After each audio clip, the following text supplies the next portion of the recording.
Happy Halloween. It is October 31st, 2024. Cannot believe it's already the end of October.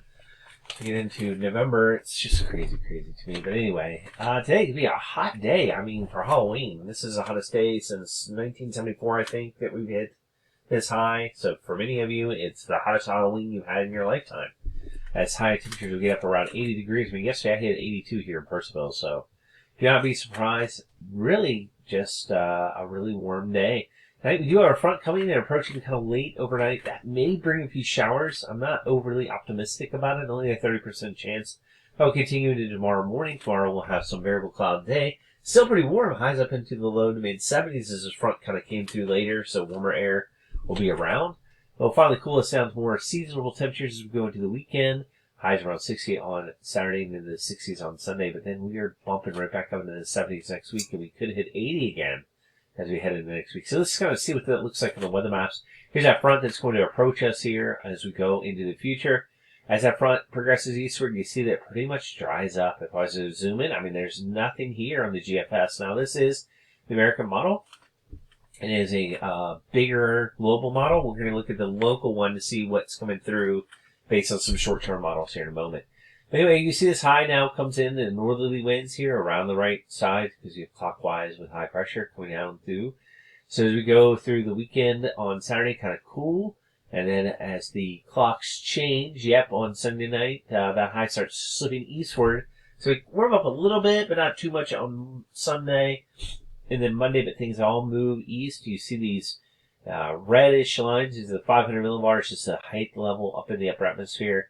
These are getting warmer. So that means we're getting warmer.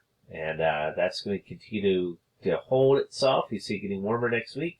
Highs will get up into the mid-upper 70s. Then it looks like exact repeat here, what we're seeing on this front that's coming through today. As another front approaches, it just dries up to nothing, really. And so again, another dry front passage. We're on the east, so after we have this warm-up, maybe a slight cool-off for a bit, but I mean, the trend is the same. What's going on down here in the tropics, I don't know. There are indications that something will form down here south. Could this somehow affect us in the long range? It's possible. You'll see it in the models here. I'm not going to be certain if it does or doesn't affect us. We'll have to see if it changes the pattern at all, but I really just do not see much of a pattern change happening. Even this low gets kind of shunted down to the southwest. The only reason why I say it could potentially impact us is it could throw up more moisture into this next front. If that happens, maybe finally we'll break the dry trend. But not sure. So here you see this low getting right over top of us, but this is so far out there in the future. We're talking around the 10th, 11th that I just don't foresee it really being like this when it hits. Although the reason why I'm mentioning it now is because it's several days in a row, something around the 10th, 11th, 12th, shows some kind of a front or a low pressure system kind of coming close to cause us some rain. I have to see if that's even possible, but after it, I mean, we're right back to this warmer pattern. I see no changes. Nothing really big here telling me that anything is going to change in our pattern. Warm November, maybe towards the end of November, there is a look of some changes, and it could cool down briefly, but then I could see it even warming right back up in December. Not loving our prospects for a cold winter.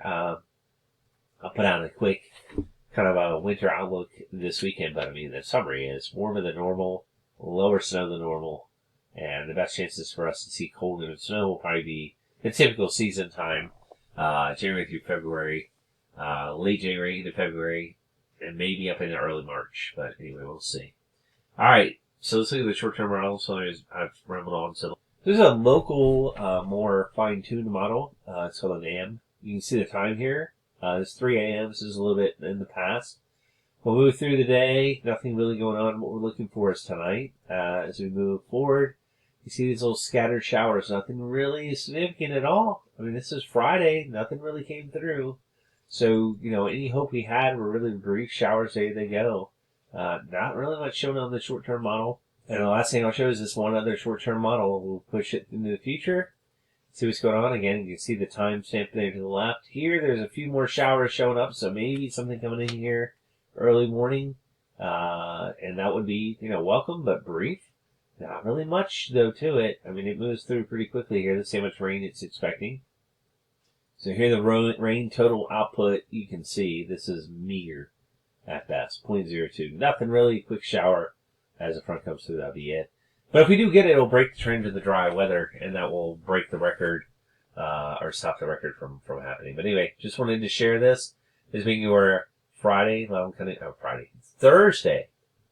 County Weather Outlook. Happy Halloween, everybody. Have a safe and fun day.